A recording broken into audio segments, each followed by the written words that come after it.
شما ملت نمک نشناس، امیدوارم که حالتون خوب باشه. خوب هستین؟ خب خدا را شکر.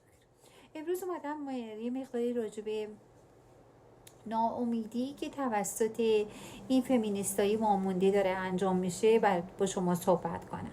آره دیگه، ببینید این فمینیستا در جامعه خب دارن خیلی ناامیدی درست میکنن، راجع به برابری حقوق زن و مرد صحبت میکنن. خب خیلی این باعث اختلال و از بین رفتن آرامش روانی داره میشه. ولی دیگه برابری زن و مرد و یه جو مزخرفات صحبت میکنن. و البته در غرب بزرگترین خیانتی که در حق زنان میشد همین آزادی زنان و چه میدونم برابری زن و مرد و اینجور چیزا بود. الان میبینید چقدر برای ما آرامش داخلی داریم؟ میبینید؟ آره. مثلا شما تصور کنید میرین مثلا دادگاه آمریکا میخواد ما طلاق بگیرید. وقت مثلا اون قاضی وامونده مثلا اون بالا نشسته و با هاف و هوف و اینا با وکیلتون، حالا گاهی وقتا به وکیل اماره میشه، میرید جلوش وامیستید و اول مثلا حساب ازتون اسم و فامیل و اینجور چیزا میپرسه. بعد شوهرتون هم مثلا اونجا نشسته مثل موش صداش در نمیاد. بعد سوال میکنه ازتون، سوال جواب میکنه، از شوهرتون سوال جواب میکنه. خب اینا همه بعده، اینا اصلا باعث اختلال روح میشه. مثل مال ما نیستش که مثل پیشرفته سیستم پیشرفته ما. بعد مثلا قاضی حق بچه رو مثلا به شما میده. خب این باعث اختلال روانی میشه. 50% مثلا درآمد رو هرچی که مثلا در خونه هست، ثروت هست، اینا همه 50% برابر تقسیم میشه. خب این باعث اختلال روانی شما میشه دیگه. خب اینا خیلی ظلمه در حق زنان در غرب داره میشه. از ما باید بیان یاد بگیرن. ولی دیگه مثلا پدر خانواده مثلا فوت میکنه، عمرش رو میده به شما، مثلا خواهر و برادر مثلا برابرانه به یک اندازه هر جوری که پدر دوست داشته باشه اینا مثلا ثروت به دستشون میشه. خب باعث اختلال روانی زن میشه دیگه. میدونی اون زن چقدر در غرب الان ناراحت میشه، اختلال روانی پیدا میکنه. اما خب اصلا آرزو میکنه که مثل مال ما باشه، مثلا بشه نصف بیضه مرد. آرزوشه، شماها نمیدونین.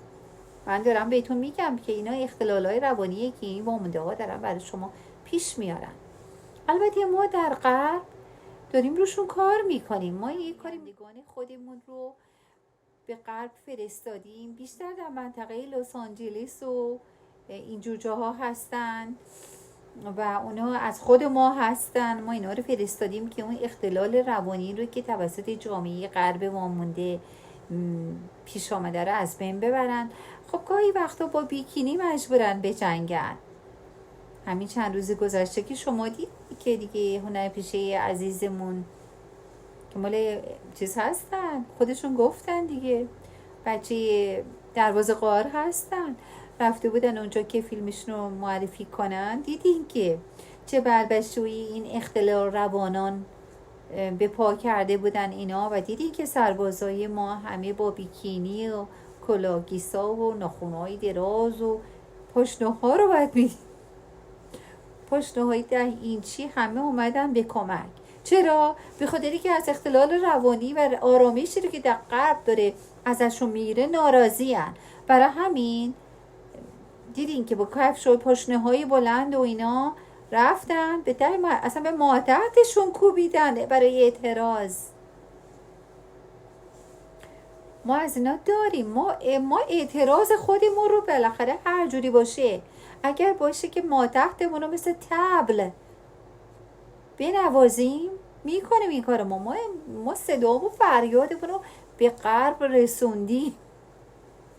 ما بهشون گفتیم ما با همون کفشای پاشنه بلندمون ما تحتمون رو هوا میکنیم، بهش میکوبیم مانند طبل، اژدرافکن نشانه میگیریم بر دشمن، اژدرافکنمون رو نشانه میگیریم بر دشمن و بهش میگیم ما از این اختلال روانی که شما برای ما میخواهید پیش بیاورید، این آزادی و برابری رو که میخوایم برای ما جلوش رو میگیریم.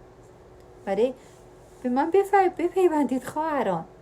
نصف بیضاها رو بگیرین دستتون رو بگین که نه، ما راضی هستیم، ما برابری آزادی نمیخوایم، اختلال روانیتون هم نمیخوایم. راستی فرزند آوری در چه حاله؟ خوبه؟ دیدین که جلوگیری و اینا همه باید چیز دکتر باید نوشته شه، برای اینکه نمیتونید تو خیابون بخرید. اونجا هم که رانتیه دیگه باید دم دکتره رو مثل که ببینیم برای کاندوم. البته اون غرب اینجوری نیستش. غرب معمولی مثلا تو مغازه که برید مثلا اینا هست جلو وسایل جلوگیری. خب اختلال روانی میاره دیگه. برید درس امروز امیدوارم یاد گرفته باشید، بدونید که بعد آزادی بین زن و مرد براتون بده، اختلال روانی میاره و بر ما تحتتون مانند بکوبید و لایک و سابسکرایب یادتون نره عزیزان، و به تیشرت های خوشگل منم یه سری بزنید. تا دیداری دیگر، تا درسی دیگر، فعلا خداحافظ. Love you.